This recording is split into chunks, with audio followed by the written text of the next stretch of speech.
दरम्यान मराठी आणि मुस्लिम ध्रुवीकरणासाठी मतदारांच्या एकूणच ध्रुवीकरणासाठी ठाकरे बंधूंची रणनीती सुद्धा ठरलेली आहे। मनपामध्ये 227 वॉर्ड्सपैकी 41 वॉर्डमध्ये मुस्लिम मतदारांचा प्रभाव आहे, तर 72 वॉर्डात मराठी मतदारांचा दबदबा आहे। ठाकरे बंधू जागा वाटपाचं सूत्र ठरवताना मराठी आणि मुस्लिम फॅक्टरला प्राधान्य देत असल्याची माहिती आता सूत्रांनी दिली आहे। मनसेचा ठाकरेंच्या 4 आमदारांच्या विधानसभा मतदारसंघातील वॉर्डवर दावा आहे, तर वॉर्डवर दावा केल्यामुळे जागा वाटपाच्या चर्चेत पेच निर्माण झालाय। मराठी आणि मुस्लिम मतदारांच्या ध्रुवीकरणासाठी राज आणि उद्धव ठाकरेंची रणनीती।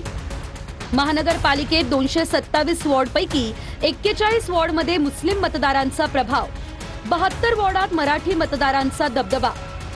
ठाकरे बंधू मराठी मुस्लिम फॅक्टरला सर्वाधिक प्राधान्य देत असल्याची सूत्रांची माहिती। मनसेचा ठाकरेंच्या 4 आमदारांच्या मतदारसंघातील वॉर्डवर दावा केल्यानं जागा वाटपाच्या चर्चेत पेच निर्माण। वरळी, दादर, माहीम, शिवडी, विक्रोळीतील जागा मिळावी अशी मनसेची आग्रही मागणी। या जागांवर एकमत करण्यासाठी ठाकरे बंधू एकत्र चर्चा करणार। सध्या ठाकरेंच्या सेनेची 140 ते 150 जागांवर तयारी, मनसेला जवळपास 60 ते 70 जागा। पुढील 2 दिवसांमध्ये जागा वाटप पूर्ण करून ठाकरेंची सेना आणि मनसे युतीचा मुहूर्त साधणार। ठाकरे ब्रँड संदर्भामध्ये एक पाहिलं आपण, दोन्ही भाऊ एकत्र येतील असं सांगितलं जातंय आणि मुंबईमध्ये मुस्लिम मत जे आहेत त्याच्यावरती लक्ष द्यायचं आहे। त्यांना काय करायचं ते करू द्या, आम्ही 51% मतं घेऊन जिंकू। कसं आहे, भारतीय जनता पार्टीला पण मुस्लिम मतं पाहिजे। त्यांचे सगळे नेते, जेवढे मंत्री, सगळे ते मुस्लिम कार्यक्रमामध्ये जातात। फक्त बोलताना त्यांना खान नको, बाकी मत घेताना सगळे हवे त्यांना। आणखी एक महत्त्वाची बातमी, संजय राऊतांकडून दुसऱ्यांदा राज ठाकरेंची भेट घेण्यात आली आहे। संजय राऊतांनी शिवतीर्थ या निवासस्थानी जात राज ठाकरेंची भेट घेतली आहे। मनसे आणि ठाकरेंच्या सेनेतील जागा वाटपासंदर्भात ही भेट झाल्याची माहिती मिळते आहे। तर काही जागा संदर्भात अजून सुद्धा पेच निर्माण झालाय, त्याच पार्श्वभूमीवर चर्चेची शक्यता यामध्ये व्यक्त केली जाते। तर आमदार, खासदार, नेते यांच्या कुटुंबातील असक्रिय सदस्यांना तिकीट देऊ नका अशी मागणी भाजपचे आमदार संजय उपाध्याय यांनी मुख्यमंत्र्यांना पत्र लिहित केली आहे। कार्यकर्त्यांना संधी द्या, नातलगांना नाही, असंही संजय उपाध्याय म्हणाले।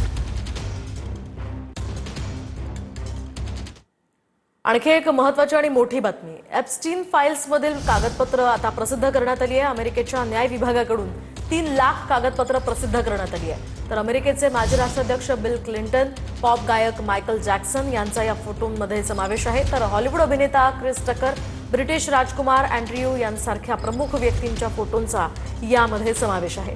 सर्व कागदपत्र एकाच वेळी जाहीर न केल्यानं अमेरिकेच्या न्याय विभागावर टीका केली जाते। अमेरिकेतील दोन्ही प्रमुख राजकीय पक्षांच्या खासदारांनी कायद्याचं योग्य पालन न केल्याचाही आरोप होतोय। शिवाय प्रसिद्ध केलेल्या कागदपत्रांचे महत्त्वपूर्ण भाग ब्लॅकआउट करण्यात आलेत। जेफ्री एप्स्टीनच्या कपाटामध्ये इस्रायली आर्मी IDFचा स्वेटशर्ट सापडला असल्याचं देखील उघड झालंय।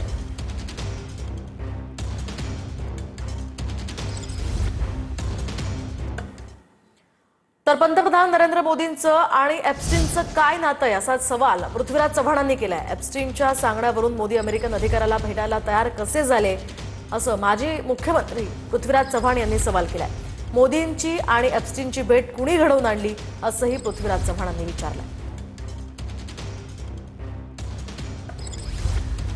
एक अमेरिकेतला एक मोठा अधिकारी जो ट्रम्प यांचा सल्लागार होता, स्टीव्ह बॅनन नावाचा, तो एप्स्टीनला विनंती करतो की मला भारताच्या पंतप्रधानांना भेटायचंय।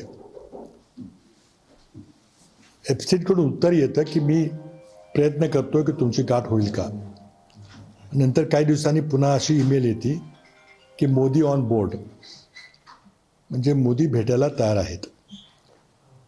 आता मोदींचं आणि एप्स्टीनचं काय नातं आहे की जो एप्स्टीन मोदींची कुणाशी अपॉइंटमेंट घडवू शकतो, याचं उत्तर सरकारकडून मिळावं लागेल।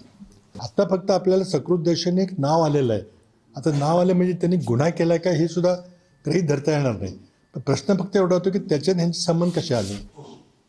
हा अशा प्रकारे त्याला शिक्षा झाली आहे 2008-9ला, म्हणजे हा गुन्हेगार आहे हे सगळ्यांना माहिती होतं। आणि मोदींचा जो संदर्भ आहे तो 2014चा आहे। माहिती असताना की हा एक विकृत प्रवृत्तीचा माणूस आहे, ध्येय व्यापार करतो, हे माहिती असताना मग मोदींची त्याची गाठ कोणी घालून दिली? तिथं हरदीप पुरी जी अमेरिकेमध्ये भारताचे राजदूत होते, त्यांचे नाव आलेलं आहे, पण त्यांनी काय यामध्ये भूमिका त्यांची आहे का हे सगळं शोधावं लागेल. त्यांची भाषा बदलली म्हणजे त्यांच्याकडे काहीच नाही, फक्त बोलून जायचं, चर्चेत राहायचं, ते आता दुर्लक्षित झालेले आहे. त्यांच्याकडे कोणी लक्ष देत नाही. त्यामुळे प्रधानमंत्र्यांच्या बद्दल काही बोलणं झालं की मग त्याच्यामध्ये चर्चेत राहण्याचा हा केविलवाना प्रयत्न.